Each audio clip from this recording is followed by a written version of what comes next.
Why, hello and welcome back to Maximilian's Horror Movie Review. This is episode number 3, where I'm going to be talking about and discussing the original 1968 Night of the Living Dead, directed by George Romero, written by John Russo and George Romero. This movie stars Dwayne Jones, who plays main character Ben, Judith O'Dea, who plays the main character Barbara, Carl Hardman, who plays Harry Cooper, Marilyn Eastman, who is Helen Cooper, Keith Wayne, who plays Tom, Judith Ridley, who plays Judy, and Russell Striner, who has a very short role as Barbara's brother Johnny. Now, if you have not seen this movie before, I do highly recommend to stop this now, go and watch it. It's about an hour and a half. It is fantastic and well worth your time, because after this point here, I will be discussing spoilers about the movie. So buckle up and let's get ready to get creeped out. Alright, family, we're not going to waste any time here. We're going to jump right into the plot of this original classic, 1968 Night of the Living Dead.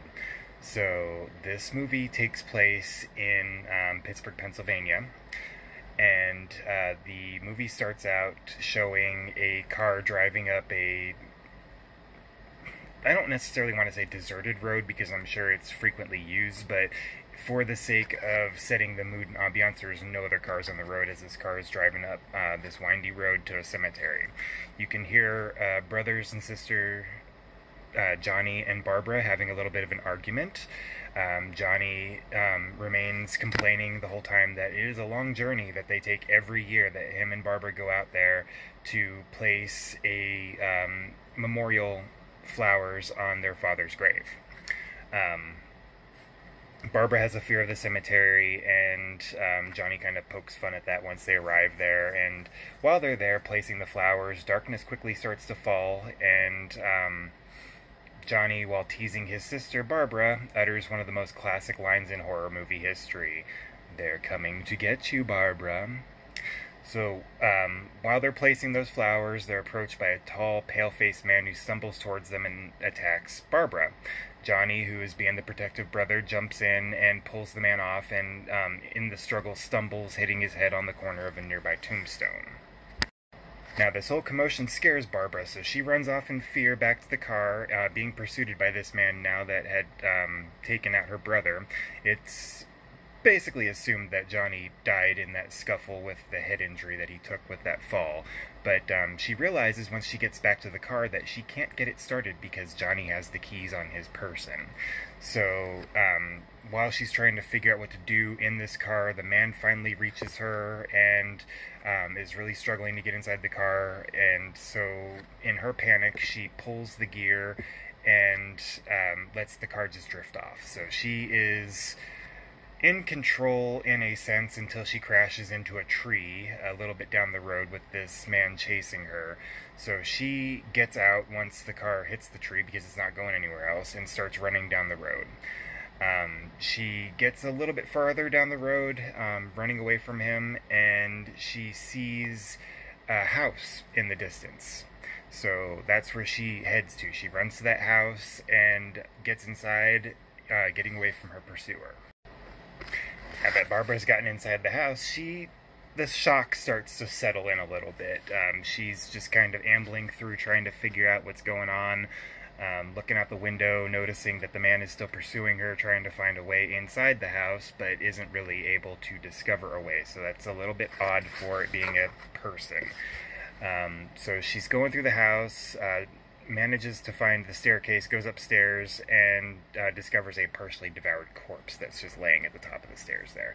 That causes her to go into a panic, and she attempts to flee away from the house at that point, runs out the front door, and is intercepted by an approaching truck, which is being driven by Ben, played by Dwayne Jones. And he jumps out and attacks a group of the mysterious figures that seem to be creeping towards the house in the darkness. After he disposes of them, he drags Barbara back inside the house, and they begin taking action trying to board up the windows and doors to reinforce the home so that these mysterious individuals can't get inside. They begin dismantling furniture, gathering scraps of wood, finding hammers, nails, whatever they can to board up the windows and the doors. At which point they very awkwardly begin to exchange their stories on how they arrived to where they're at. So while explaining their stories, Ben seems to be a bit of a drifter who was just passing through the area when a wave of unexplained violence began unfolding. He describes that he was at a diner and there was a scene of mayhem that he was at that point, which caused him to get in his truck and start trying to find shelter. Barbara turns around and explains that her side of the story of what happened with her and Johnny in the cemetery. While she's explaining her situation, she becomes hysterical. The shock starts wearing off from all of the unforeseen incidents that happened to her in that short period of time there, and she starts insisting that they go out to find Johnny. In her hysteria, she slaps Ben. In response, he smacks her back, and in that peak state of shock, she just collapses and kind of passes out. Now, with Barbara incapacitated, Ben moves her onto the couch so that, she's at least able to lay in something of a comfortable situation, and he begins searching through the house. To his luck, he ends up finding a rifle, some shells, and a radio. So, while he continues boarding up the windows and doors to the best of his ability by himself, he turns on the radio so that he can listen to the emergency broadcasters, and they're telling stories of widespread violence and mayhem by people who seem to be in a quote-unquote trance. While he's working and getting things boarded up, Barbara is still laying on the couch there, knocked out. She is startled when the basement door opens.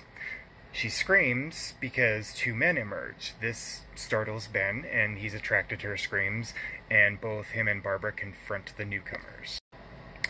With these two new men in our situation, we are introduced to an older-aged man who is named Harry Cooper, and the younger man is named Tom. We don't really get a last name for Tom, we just know that he's Tom. Anyways, Harry states that his wife and daughter are down in the basement, as well as his daughter Karen, who had been hurt and cannot be moved from location. Tom states that he has a girlfriend who's named Judy, who's also down in the basement at this time. Immediately, the group starts bickering. Ben is furious that they didn't come up earlier to help them barricade the house, knowing that they had to have heard all the commotion going on with them hammering and running around and doing everything that they were doing. Harry's talking about that he didn't know if it was any of those things out there that had broken in, so they were just being cautious, and when the noise died down, they came up to investigate. However, Harry is an irrational and domineering type personality. He's insisting that they just forget about the upstairs. All of them should just go into the basement, barricade themselves down there. That's the safest place in the house to be and the safest thing to do. Ben refuses. He has the logic that if the intruders get in and into the basement, they're all trapped down there. There's nowhere to go. So Harry gets angry, says he's going back to his family in the basement and is going to barricade the door. Tom calls for his girlfriend Judy to come upstairs and help, and Harry goes down into the basement and bars the door. This is when we're introduced to Helen, Harry's wife, which she finds out about Ben and Barbara in the upstairs and insists that they go upstairs to help out. As the scenes continue, the radio continues to report what's going on, explaining of an epidemic of mass murder that's sweeping across the eastern United States. Helen is upstairs tending to Barbara, with her still being in kind of a weird shock-like state, with Tom, Judy, and Ben just going throughout the whole house, barricading everything that they can, tearing apart furniture, tabletops, pulling doors that are from the interior of the house off the hinges so that they could put them up to barricade and everything. So while they're doing that, Ben eventually finds a TV. The whole group comes together at that point to watch the emergency broadcaster, who reveals that the murderers are recently deceased humans who have returned to life and are consuming their victims. No one in the scientists' group that is there at the emergency broadcast is sure of what the cause is, but one does state that it is the result of radiation emanating from a Venus space probe that exploded in the Earth's atmosphere. The report does instruct that a gunshot or heavy blow to the head will stop the ghouls. While this TV broadcast is providing a scrolling list of rescue stations, Ben notices a nearby town called Willard that is on the list there that Tom and Judy recognize since they are from the area. Ben devises a plan to escape using his truck, which happens to be the only vehicle that's available. So they would only have his truck to escape. But he says that it needs fuel. He's running on fumes. So they all work up a plan where Harry is upstairs throwing Molotov cocktails out of the upstairs window while Ben, Tom, and Judy get into the truck so that they can go to the gas pump on the property to fill up for their escape. In a hasty panic is never good in these kinds of situations, Tom carelessly pours gasoline on the truck and on the flaming torch that they took out with them, which causes the truck to catch in flames. Judy is caught inside the truck, and while Tom is trying to help her out of the truck, it explodes, killing them both. So Ben is left by himself to run back to the house. As if the suspense wasn't enough yet, so Ben does manage to make his way back to the house, running through, because fortunately enough, these zombies are really slow shamblers, so he's able to maneuver through them fairly well. But when he gets back to the house, he discovers that Harry had locked him out with no intention on opening that door to let them back in. Because from the house, he saw that the truck exploded, so he assumed that they all perished. So they were just going to go into the basement. Anyways, Ben, in his desperation to get back inside for protection, kicks down the door. While him and Harry board up the door again, they're working together in that instance. Ben is clearly fuming, but after they get it secured, Ben punches Harry several times, threatening that he should throw him outside there with the rest of the ghouls. Finally, while this whole scuffle's going on, the power gives out on the property, which seems to be the thing that triggers the zombies. The darkness makes them brave, I guess, because at that point they start attacking the house, smashing in windows and doors to get inside. Ben does manage to hold them back, but in the struggle he drops the rifle, which Harry grabs a hold of and turns it on Ben, about to shoot him. Harry instructs his wife Helen into the cellar, while him and Ben fight for the rifle. Helen does remain upstairs, and she does try to hold off the zombies, but after Ben gets a hold of that rifle, he shoots Harry, and Harry stumbles down the stairs, approaching Karen's lifeless body. In the meantime, while Helen is trying to hold off the zombies as best she can that are busting through the windows and trying to bust down the door, Barbara somehow miraculously and almost heroically comes out of her catatonic state and helps Helen out. She pulls her away from the clutches of the zombies that were holding her, which Helen is able to get free, and she runs herself to the cellar door and runs downstairs. Scene just follows her down the stairs, where she discovers that her daughter Karen has now become one of the living dead.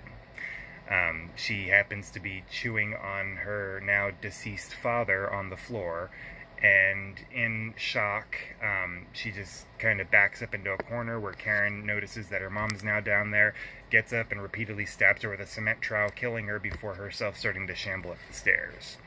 As this is all going on, the scene switches over back to Barbara and Ben upstairs. Barbara is struggling to hold them off, and the door busts open where she sees her now dead brother, who happens to be one of the zombies. She goes into shock again, seeing her brother there, thinking maybe, hey, he's okay, he's alive, but unfortunately not. She is surrounded and carried away into the zombie horde. They don't show her fate, but it is implied enough that she is torn to pieces and eaten by these undead beings. At this point, while Ben is watching that all go down, the zombie Karen comes up the stairs and attacks Ben. He's able to throw her to the side and gets himself locked into the basement in a final retreat as the zombies begin filling up the home. While he's down there, both Harry and Helen come back to life, which Ben easily disposes of while he's down there. Ben himself, he manages to stay safe in the basement all night. Time passes to the morning, and when we see them next, the undead have left the house, and we see a posse approaching the house, killing all of the remaining lurkers.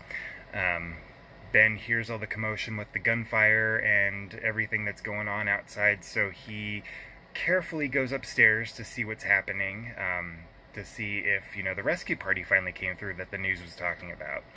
So as he's peering through the window, one of the members of this militant posse notices him looking out through the window, assuming that he's one of the undead, shoots him right in the head. And that's where the movie ends, where they're pulling him out and stacking his lifeless body on the large bonfire to burn up all the zombie corpses. Again, I'm going to iterate, this is a classic. This was the granddaddy of the zombie movies that we have today.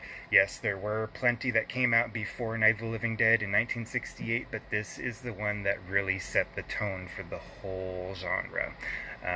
This movie, I rated a 9.5 out of 10.